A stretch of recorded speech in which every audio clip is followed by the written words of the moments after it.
He has a doctorate in management from UNT in 1973.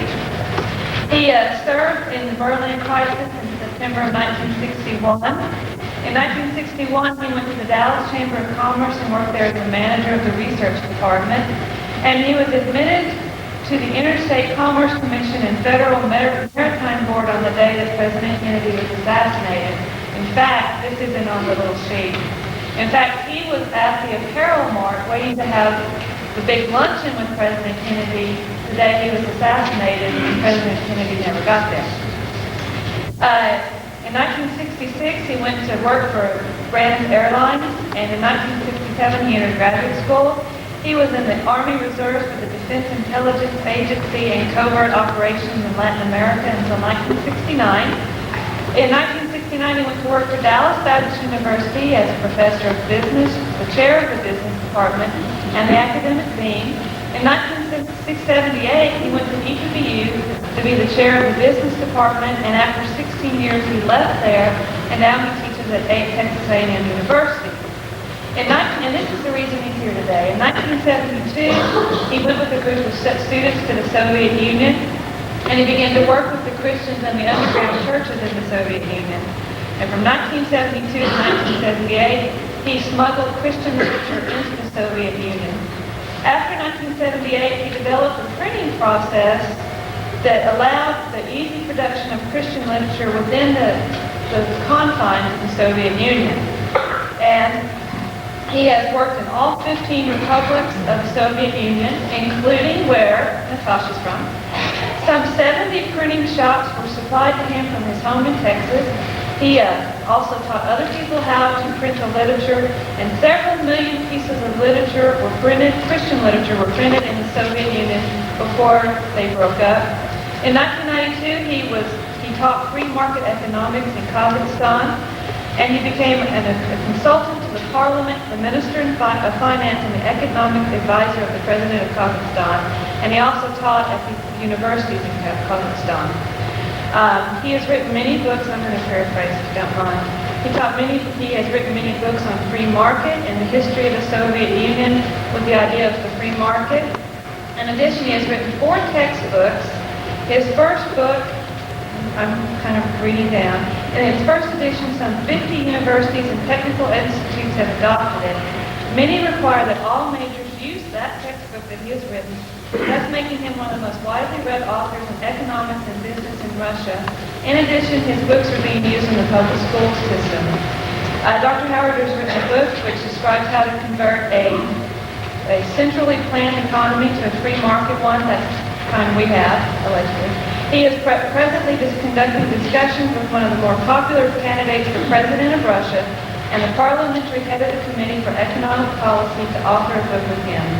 In addition, and this is another important thing, in Russia, God has given him the opportunity to write within each of his textbooks the gospel of Jesus Christ.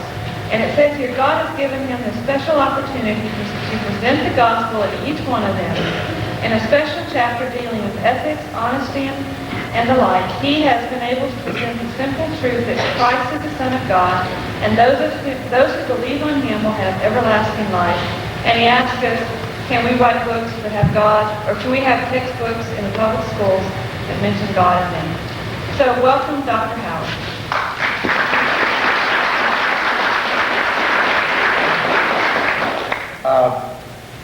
Don't be impressed by my introduction. It's much like this joke my mother enjoyed, which was about this gentleman who died after having wasted his life with alcohol. He had a number of little children who were little waifs, almost now orphaned.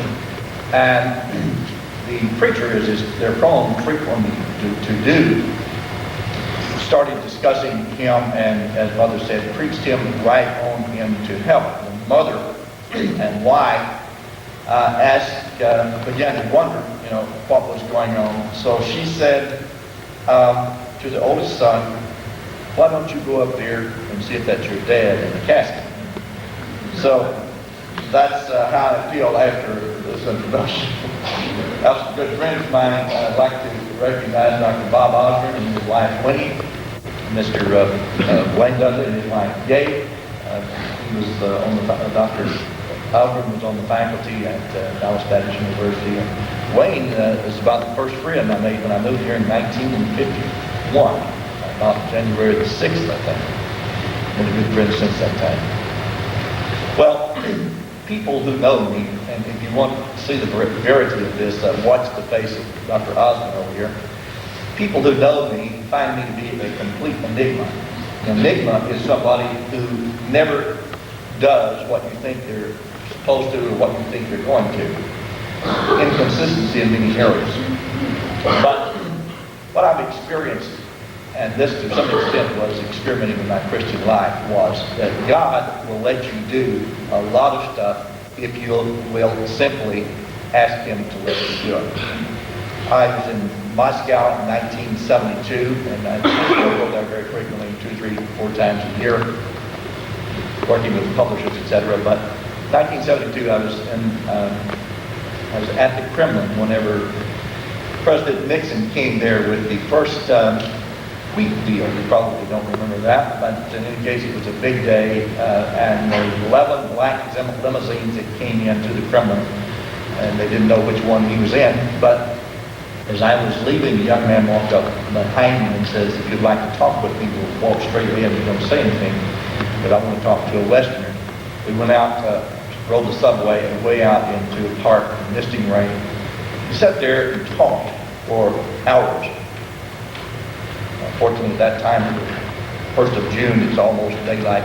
It's daylight about 22, 23 hours a day, so we didn't have any darkness to bother us. Having been a good Baptist, I assumed certain things. Well, don't ever assume nothing. If you haven't ever heard that before, then don't. This young man, his grandfather had been a Russian Orthodox priest and was sent to Siberia in 1939, died in 1940 in a prison camp. And he had never met him because he was born in 38. He now remembering. He made a very great impact on this man's life. Well, we were talking along, and suddenly this man wanted to talk about God in the Bible. And he seemed to be a little bit confused about some things. So having, fresh from Sunday school, I said, what I'll do is I'll give him a quick sword drill, and we'll find where he's at, and I'll correct his theology, and we'll move on from there. I had no hint of what was about to happen to me. So I said to him, well, tell me what the Bible is about. And he said, well, it starts off with know what you need. Now, he was half right, but the other half came a little later.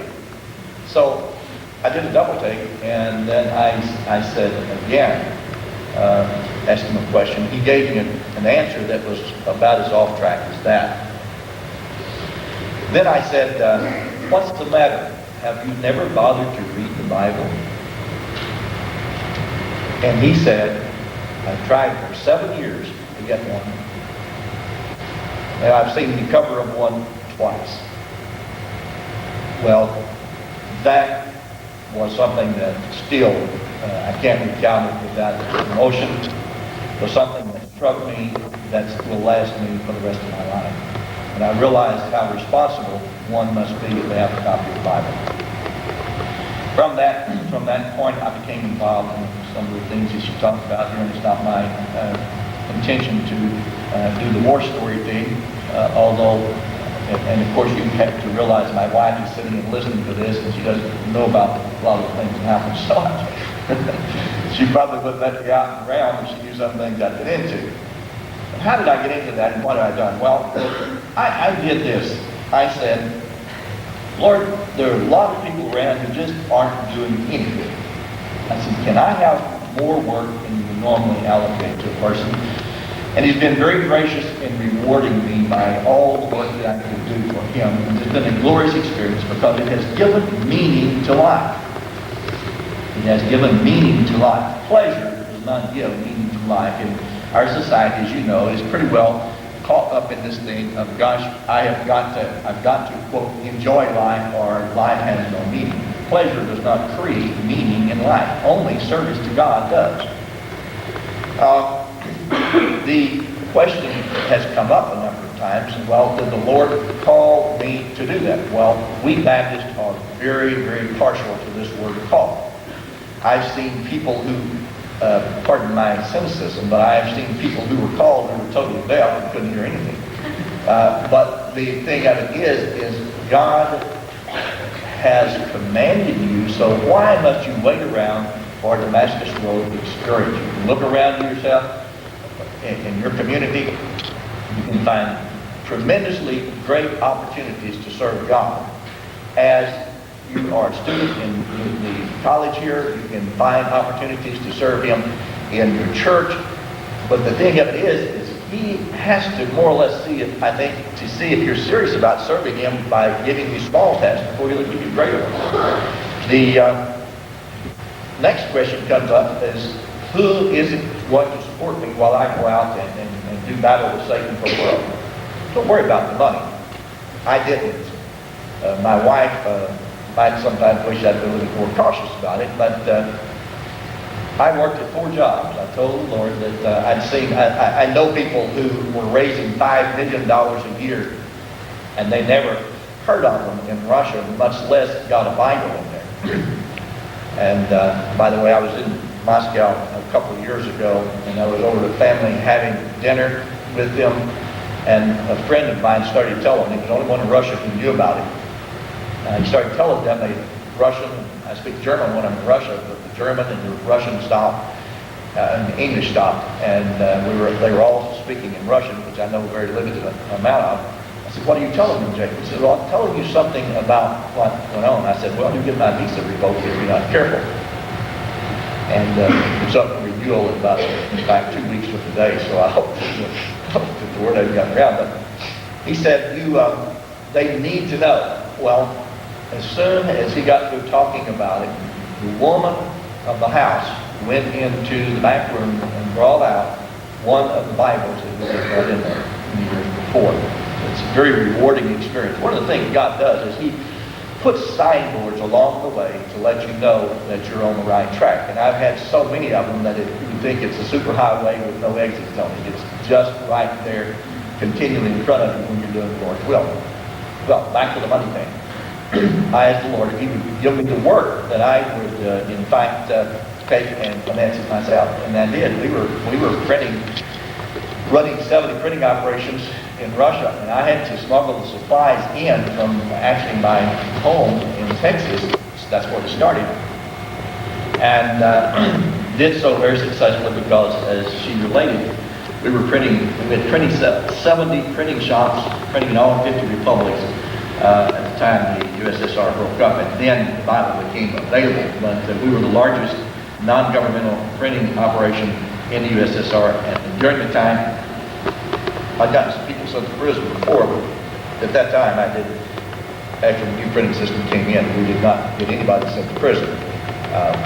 One guy spent 3 years, but seemed to do so well and lived about his third trip, so he wasn't going to have to. In any case, the money situation is this: God will provide what you need to do what He instructs you to do.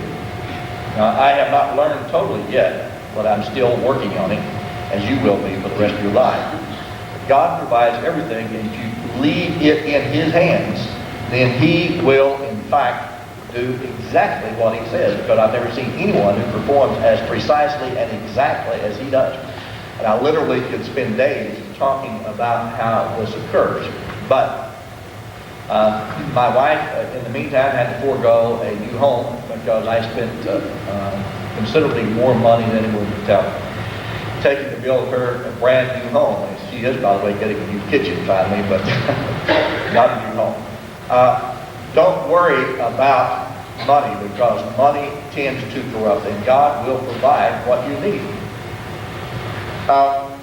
There has been one hero in this that I would like to introduce to you specifically, and that's been my wife, because she was struck by an automobile 34 years ago, and almost a year, she'd been in the hospital for probably over a year, 16 operations, and a lot of health problems, and still experiences them.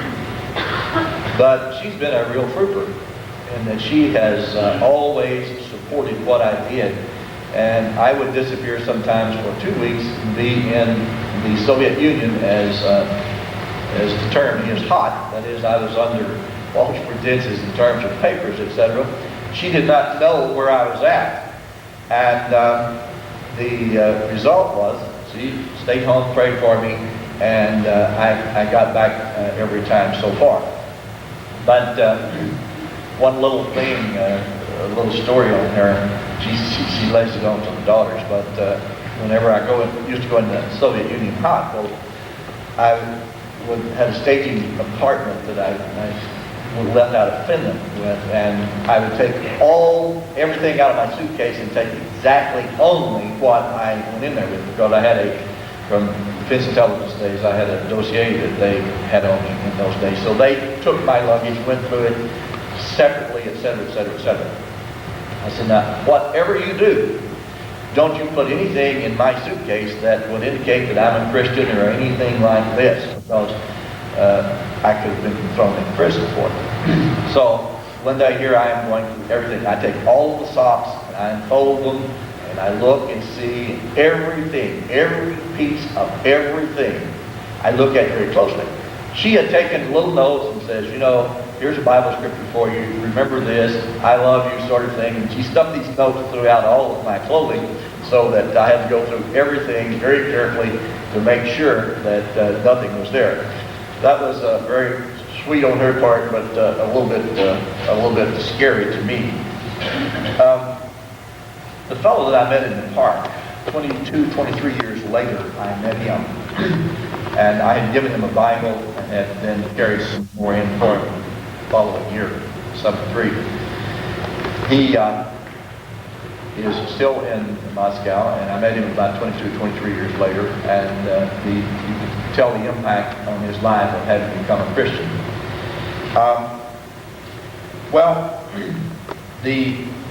There's an interesting thing that, as I mentioned, if you simply want to commit yourself, and it may be to doing, everybody's got something to do. I mean, the Lord did not come and die so that people could have a good, easy time here on earth. He said, I've come to bring the sword, not peace. And as a consequence, you can expect opposition, you can expect